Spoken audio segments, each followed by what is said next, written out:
My dear, आज हम बात करेंगे सम संख्या और विषम संख्या को पहचानेंगे, किस प्रकार से पहचानेंगे, इसके बारे में हम चर्चा करेंगे। अगले वीडियो में हम बता चुके हैं सम संख्या और विषम संख्या के बारे में फुल जानकारी दे दिए हैं।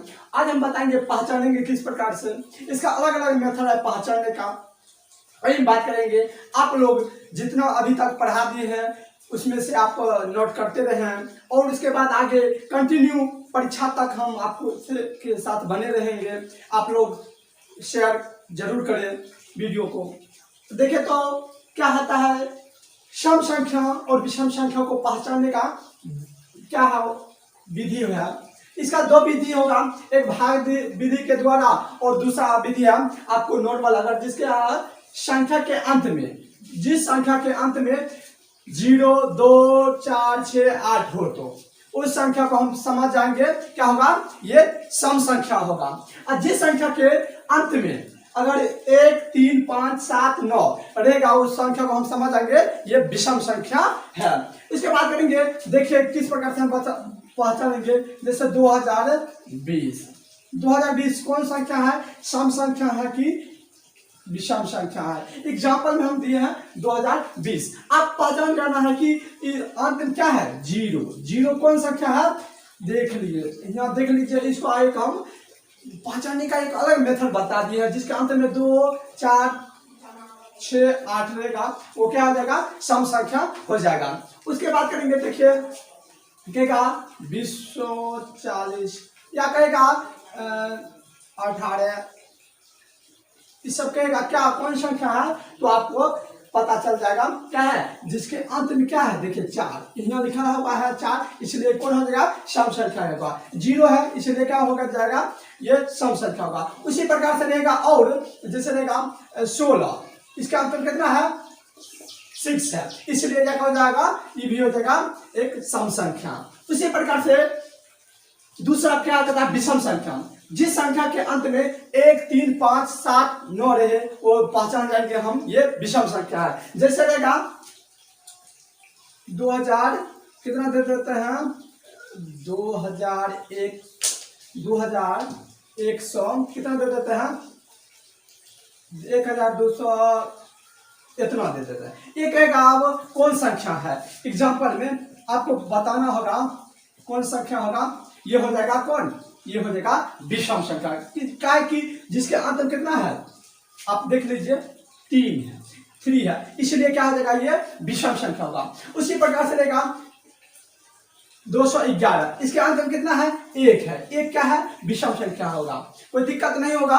उसके बाद एक और है भाग विधि से। अब भाग विधि से आपको पता चल जाएगा क्या सम संख्या या विषम संख्या है। देखिए तो जैसे रहेगा भाग विधि से क्या होगा, जैसे कहेगा 50 के क्या सम संख्या है या विषम संख्या। सम संख्या क्या कहते हैं, जिस संख्या में 2 से पूरा भाग लग जाएगा वो सम संख्या होगा। जैसे होगा 50, हम 2 से भाग दे देंगे, कितना होगा, 25 हो जाएगा, इसलिए क्या होगा, ये 50 क्या होगा, सम संख्या हो जाएगा। उसी प्रकार से रहेगा, आपको यहाँ रहेगा दे देते हैं 71, इसमें 2 से भाग लगाएंगे।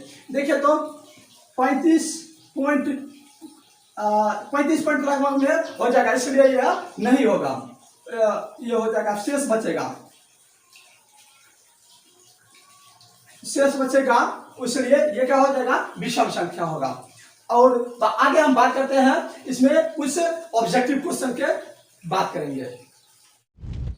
अब हम बात करेंगे पूर्ण संख्या और पूर्णांक संख्या में क्या अंतर है। तो पहला देखिए तो पॉइंट क्या है, 0 से लेकर अनंत तक सभी धन संख्याएं जो कि पूर्ण संख्या है, और क्या होता है, दशमलव, भिन्न और ऋणात्मक संख्या को छोड़कर। उसके बाद है इसका पहला पॉइंट होगा, सभी ऋणात्मक संख्याओं और पूर्ण संख्याओं क्या होती है, एक पूर्णांक संख्या होती है। जैसे ऋणात्मक संख्या आप 1, 2, 3, 4 लीजिएगा, और पूर्ण संख्या 0 से लेकर कहाँ तक जाएगा, इन्फिनाइट तक जाएगा, वो पॉजिटिव में जाएगा। उसके बाद चलिए दूसरा पॉइंट है, यह ऋणात्मक नहीं होती है, मतलब होगा पूर्ण संख्या ऋणात्मक कभी संभव नहीं है। यह क्या 0 से इंफिनिटी तक जाएगा पॉजिटिव में। उसके बाद अगला पॉइंट होगा यह ऋणात्मक धनात्मक तथा शून्य होती है। पूर्णांक संख्या ऋणात्मक धनात्मक तथा शून्य संख्या होती है। उसके बाद करेंगे अगला सभी पूर्ण संख्या पूर्णांक संख्या होती है। सभी पूर्ण संख्या पूर्णांक संख्या होती है। सभी पूर्णांक संख्या पूर्ण संख्या नहीं होगा।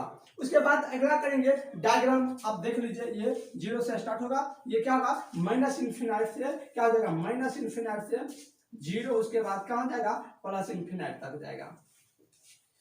आप लोग को अगर वीडियो अच्छा लगा होगा तो शेयर जरूर करें अपने दोस्तों के पास। हेलो माय डियर, पिछले वीडियो में हम बात कर दिए हैं सम संख्या और विषम संख्या के बारे में फुल्ली। उसके बाद हम बात करेंगे प्राकृतिक संख्या और पूर्ण संख्या के बारे में क्या अंतर है।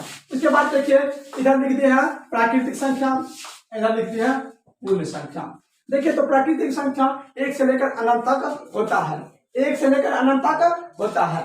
इधर क्या होगा पूर्ण संख्या 0 से लेकर कितने तक होगा अनंत तक होगा, 0 से लेकर अनंत तक होता है। उसके बाद करेंगे दूसरा पॉइंट है सबसे छोटी प्राकृतिक संख्या। सबसे छोटी प्राकृतिक संख्या क्या होगी 1 हो जाएगी, सबसे छोटी प्राकृतिक संख्या 1 होगी।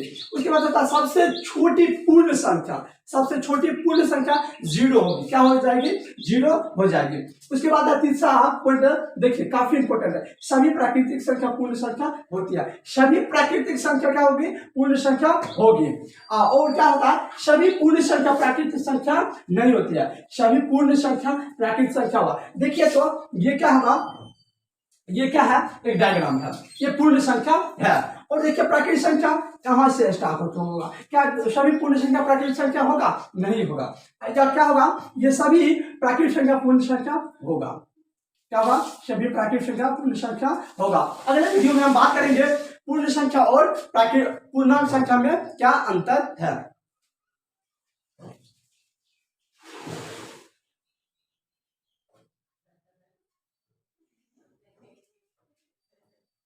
विपिन ना विपिन आते इधर फोटो क्लिक वाले नहीं है। अरे तक उनका कथन स्टेटमेंट गलत नहीं है। हाँ तो वो फिर से कर देखे तो एक काफी